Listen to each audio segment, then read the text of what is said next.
Okay, I'm not nervous or anything. My name is Alice. I'm an alcoholic. The last drink I took was on December 10th, 2009, which is wonderful. I didn't know that that would ever happen to me. So I suppose I'll start out with, what it was like. My childhood was very different. Both sides of my family were very poor, and both sides had lots of kids.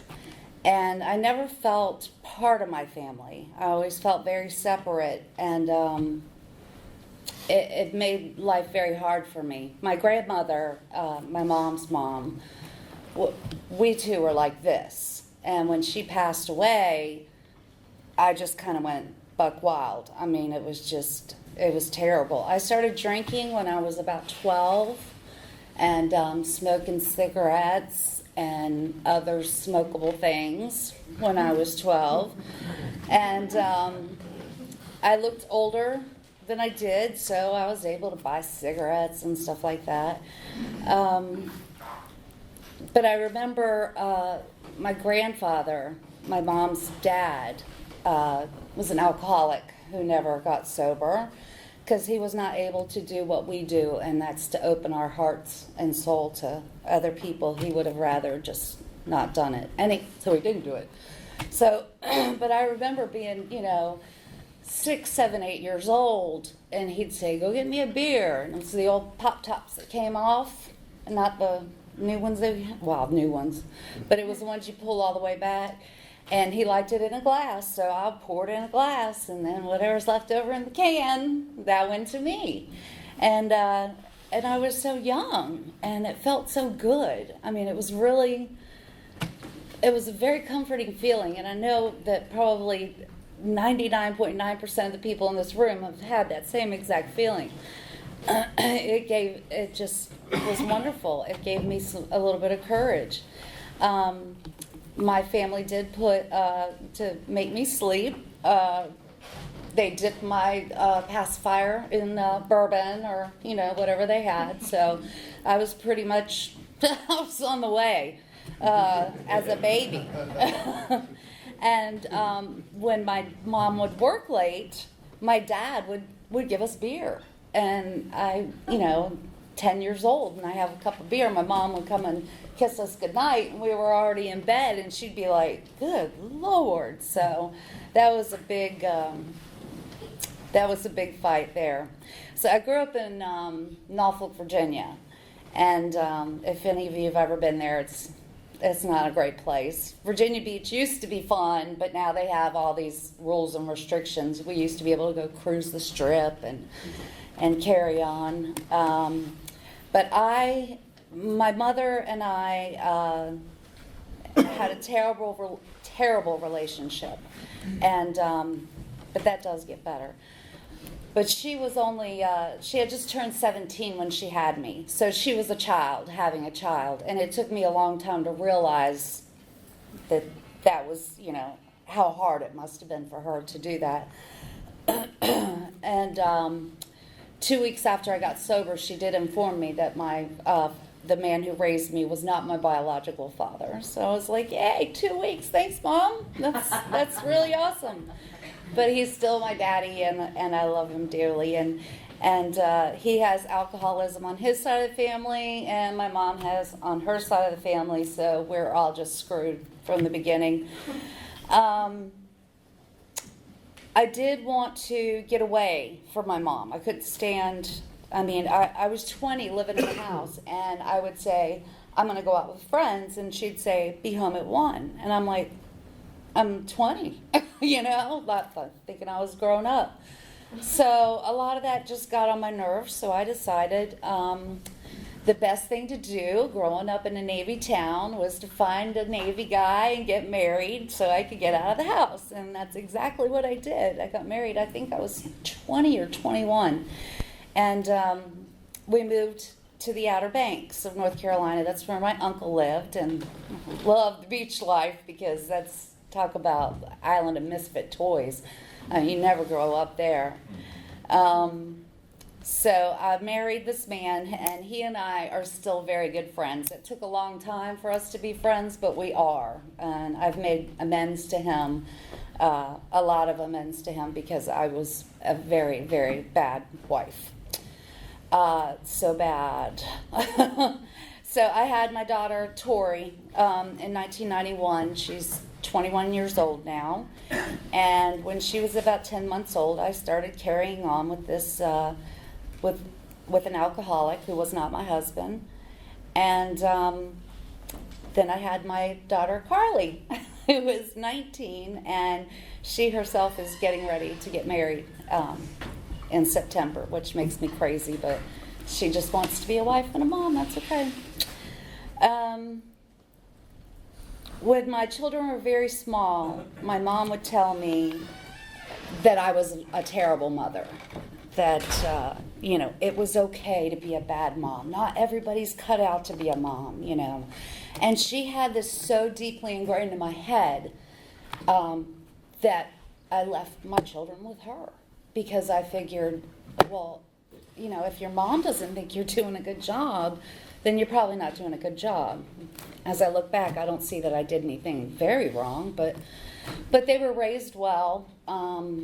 My mom mellowed quite a bit, because sometimes I hear her say stuff and I'm like, you would have knocked my teeth out of my head if I said that to you. So, my parents raised them. It was a little iffy during their mid-teens, but everything now is good. We can call each other, we talk to each other, email each other, and it's always wonderful to go see them. There's always love and hugs and forgiveness. I've made amends to them, and they have forgiven me so far. It might come back, I don't know. So during some of those periods, when I had the children, I had periods of not drinking. I wasn't sober by any means, but I was dry, and I didn't drink. But then all of a sudden, I moved from one apartment to another and met this whole group of surfers, and the party was on. That was it. We partied all the time, unless we were at work, and even when we were at work, we were doing a little partying. It was just, if you've ever lived in a resort area, people don't like to grow up. And, there's not a lot of money to be made, and people they just don't want to grow up. They want to, surf the rest of their lives, party the rest of their lives. These people for 10 years, and we're all still doing the same crap that we were doing 10 years ago. That's just not acceptable. So I had friends in bands, so we'd have bands come over to my house, and we'd have after parties with, alcohol and other substances. And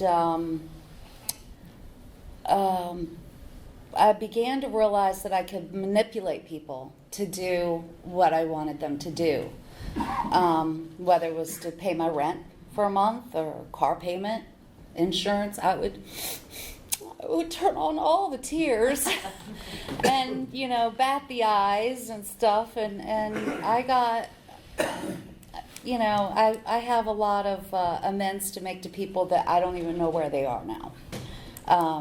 Because it's essentially stealing from them, because I manipulated them. And of course it left me extra money in my pocket to go party. So that wasn't very good.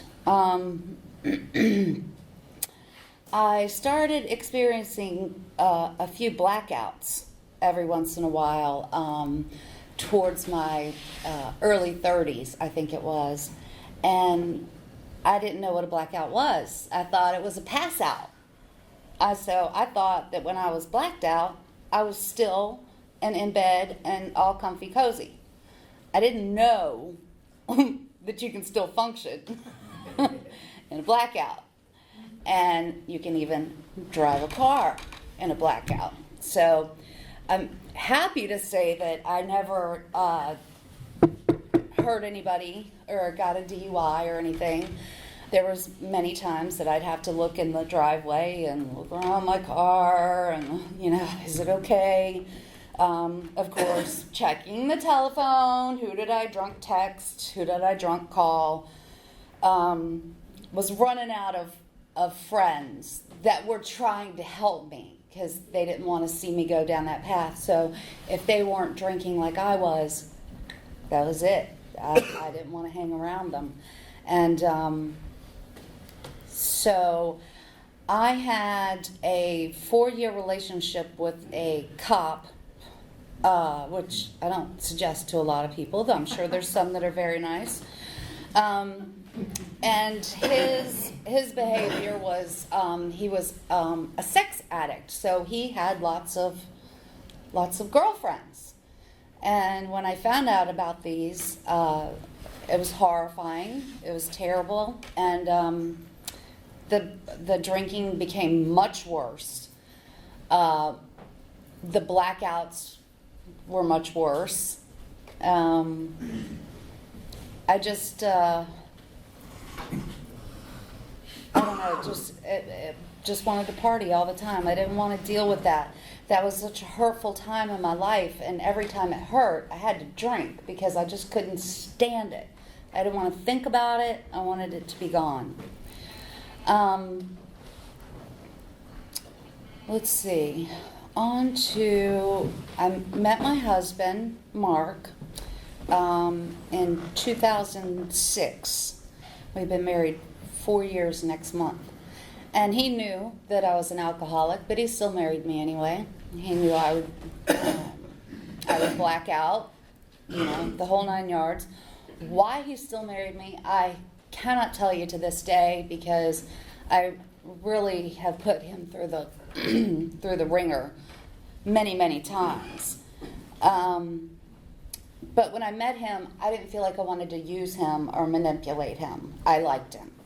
So that was, the start of a relationship that's still going on now. And he's an earthling, so he doesn't possess the problems that we have. So he, a lot of times, does not understand what I'm talking about. I can't get him to Al-Anon. He went to one Al-Anon meeting, hated it. I've tried to get him to talk to some of my girlfriends who have sober husbands. The ladies are the alcoholics, and they have sober husbands. So I just for him to get an idea. He did get an idea of the compulsion that I have towards drinking. He had no idea how much I hid in our house. We went, he's from New York. So we went up there for 2 years. Then Wall Street went when we got there. So the drinking got more and more, and we knew he grew up with the owner of the liquor store. So we would walk the 2 blocks, go over there, get hammered, and then go home and keep drinking or whatever. I was definitely his drinking buddy. But I used to get the, do you know what you said to me last night? I don't want to know what I said to you last night. I don't want to know what I did. I don't know what I said. We would be in New York City, having fun, going out, drinking, dinner, and I'm blacked out coming home on the subway and on the bus or in the taxi. I'm completely blacked out. And that's terrifying now to think about. It didn't really make that much of a difference to me at the time, because I felt like when I was drunk, courage, nobody's going to mess with me. So I thought the move to New York, of course, would be the geographic relocation. And the only thing that it did change was that I went from drinking a lot of beer to drinking a lot of liquor, because they have very stringent rules in New York City on what you can put in on the trash on the street, and liquor bottles are not one of them. You have to recycle. And we lived in a 3-family apartment building with his mother. So she was downstairs, we were up on the 3rd floor, but she would go through the trash to make sure that we did, what we're supposed to do, because very controlling Italian mother-in-law. So I couldn't really do much with the empties. I had a huge closet. My husband is still afraid of my closet because I'm just a mess. I just throw things in there. It's terrible. I'm organized with everything but my closet. My closet was full of empty liquor bottles of all shapes and sizes.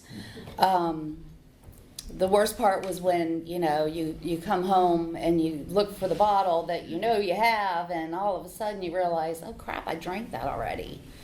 And the planning of the liquor store, because you don't want them to know that you're drinking, of course, like we've all done.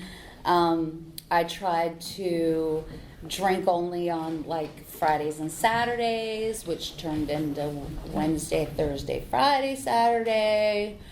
And then when my husband would go to work in the morning, I would start drinking in the morning. And that was a little shocking at first, but wow, it was a great buzz. I mean, I could really deal with like Oprah or something if I was 3 sheets to the wind in the morning. And then I could go take a nap and be refreshed by the time he got home. I wasn't getting much past him, but that I could get past him.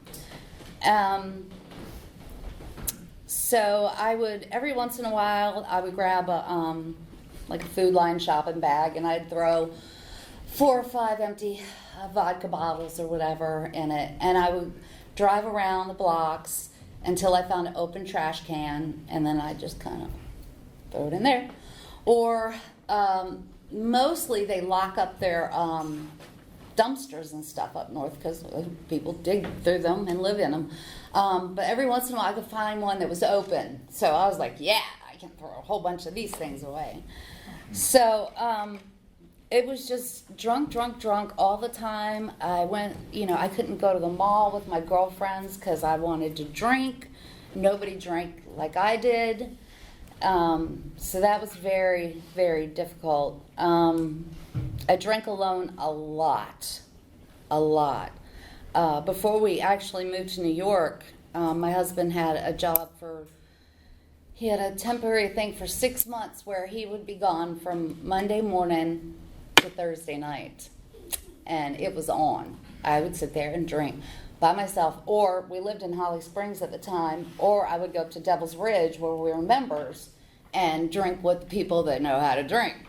So that was pretty bad. It was only about a mile away, but I still don't know how I didn't hurt somebody or myself, run over somebody. It's crazy. Let's see what else is almost there.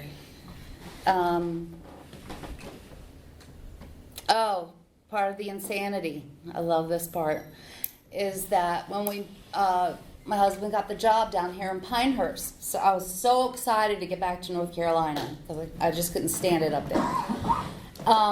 But I still had a problem with empty bottles, and that was starting to aggravate me. So what I decided to do was to put all the empty liquor bottles in my dresser drawers, and they came down on an 18-wheeler, and I had to make sure that I was the one that opened up all of those things. My husband would be like, I'll get that one. No, I got that one. And it took me a couple weeks probably to get rid of all the bottles from New York once I got to Pinehurst, because I didn't want too much jingle. I lived in a little cul-de-sac, and we were the youngest people by 40 years at least, and they would have known what was going on. So I did finally rid myself of all those, and it felt pretty good. It felt really good. But I had actually, and that was a little bit out of order, I had actually attended my first AA meeting before that. My last night of drinking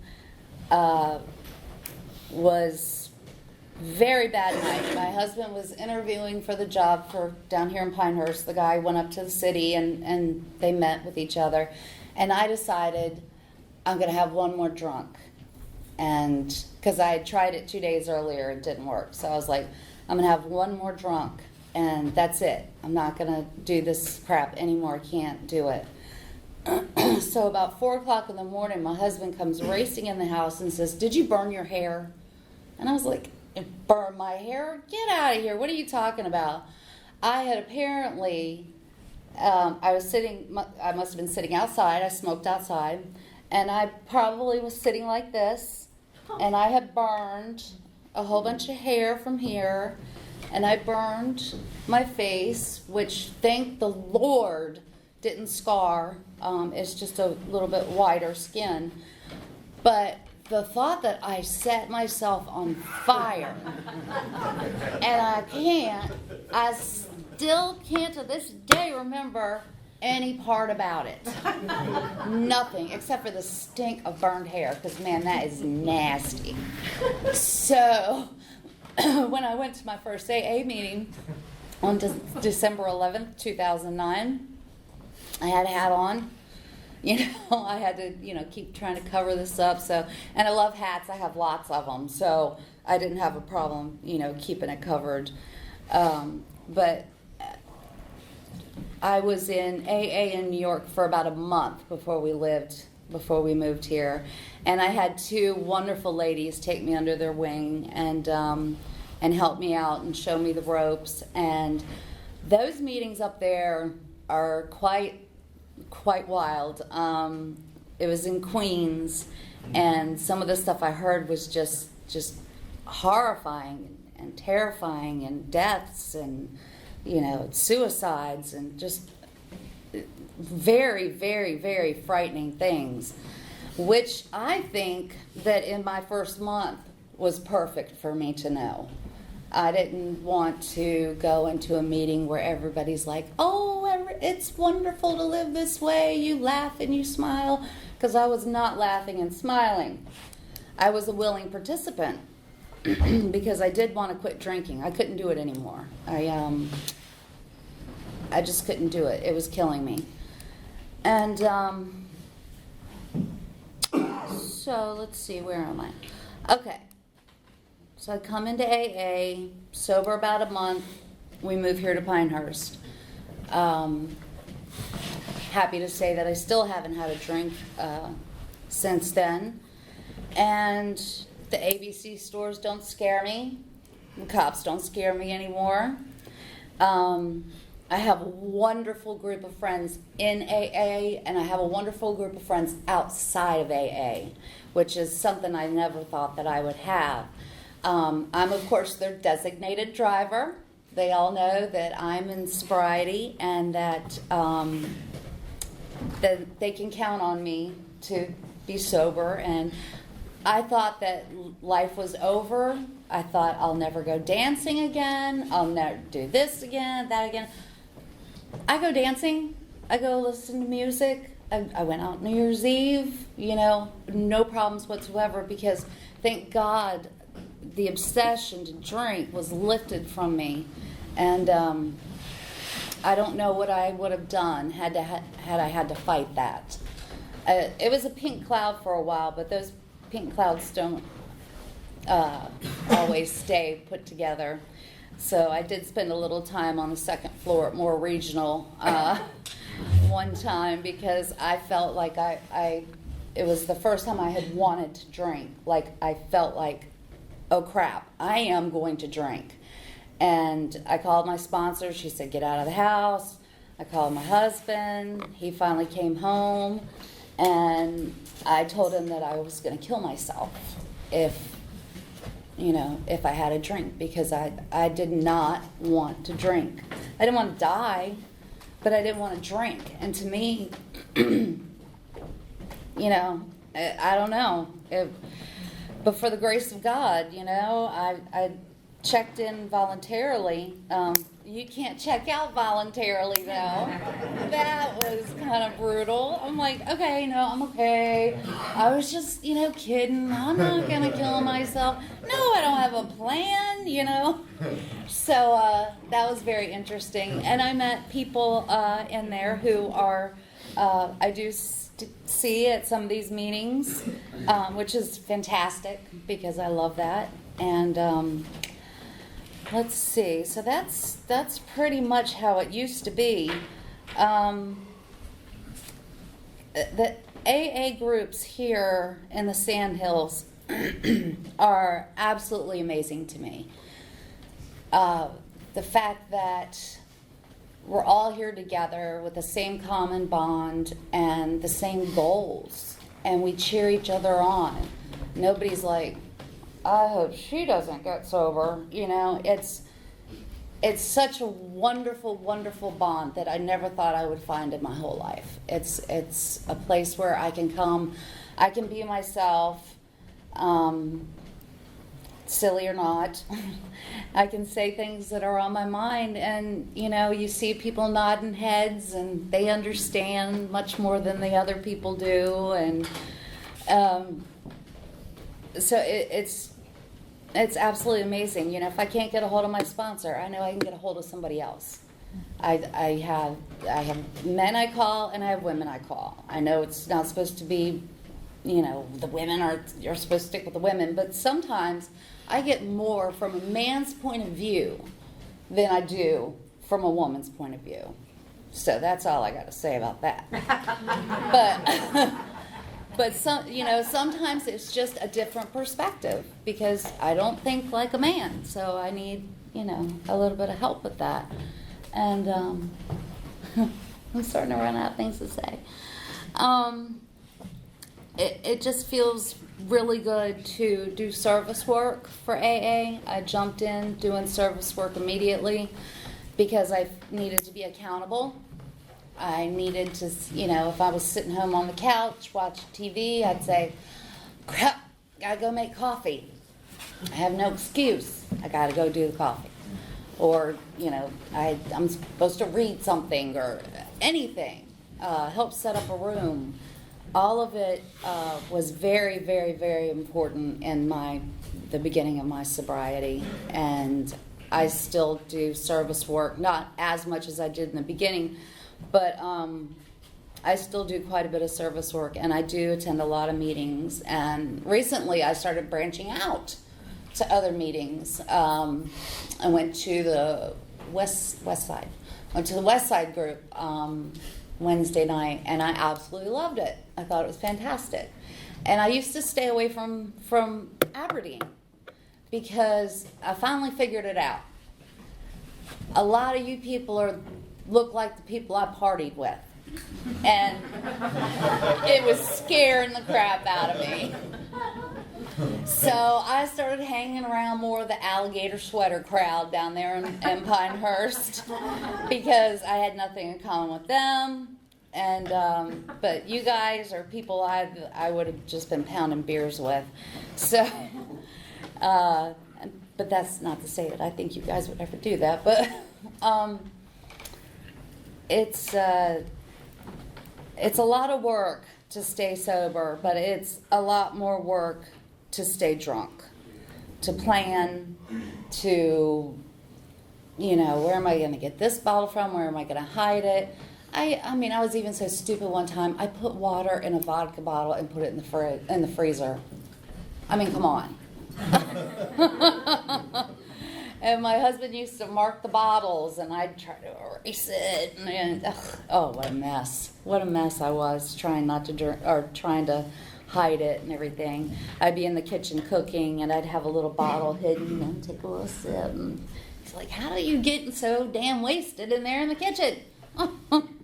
So, but he's been a big supporter since I decided to get sober and to live a sober life, and to hopefully have the peace of mind, hopefully help people if I can, because I know that, there are so many people in this program that have helped me, even with just one word. I mean, and you'll never know that you've helped me. And that's that's just part that I love. Let's see, anything else? What time is it? I don't want to end too early. I don't have a lot going on. Which I guess is good. My life is a little bit dull right now. Unemployed, so trying to find a job.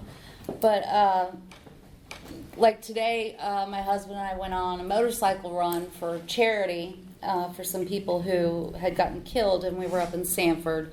That's why I have the face painting on me. Even though it's not my face. But we went up there and raised a lot of money for some families that were definitely, that definitely needed it. And my favorite part is getting on the back of the bike, and I don't listen to any radio in my ears. I just listen to the wind. I look up at the sky. It's just awesome. It's meditation time for me, and it's incredible. And being able to stop and look at things, and like the stars last night. I just looked up and I was like, oh my gosh, look at them all. It's just so wonderful, and I'm seeing all the trees blooming, and it's just great to have my eyes open and not be hungover and not be scheming and lying and manipulating. Those things were just not good. Not a good way to live. So I'm a much happier person now. I, still get depressed and still miss my best friend, but it really wasn't my best friend. It wanted to kill me. So that's what I'm going to end with, because I wrote this little blurb one day. I was in the shower, and I kept thinking the same thought over and over and over again. I'm like, I got to get it out on paper. It's got to get out of my head. It just drove me absolutely nuts. So this is how I will finish, and it is called The Beast Inside Me. There is a beast living inside me, asleep for now, but he can hear my thoughts and waits with extraordinary patience to be awakened once again. This beast knows no race or gender, or if you're rich or poor. It doesn't always strike right away. We are born with him inside of us, and he waits patiently until we feed him with our first drink. He can be satisfied with that for a while, but after time, he will want more and more. You don't know about the beast until it awakens the day of your first drink. When this thirst can no longer be satisfied, he attacks with brute force, bringing even the strongest people to their knees. This beast, so powerful and cunning, tells us that everything is all right. We are living just fine.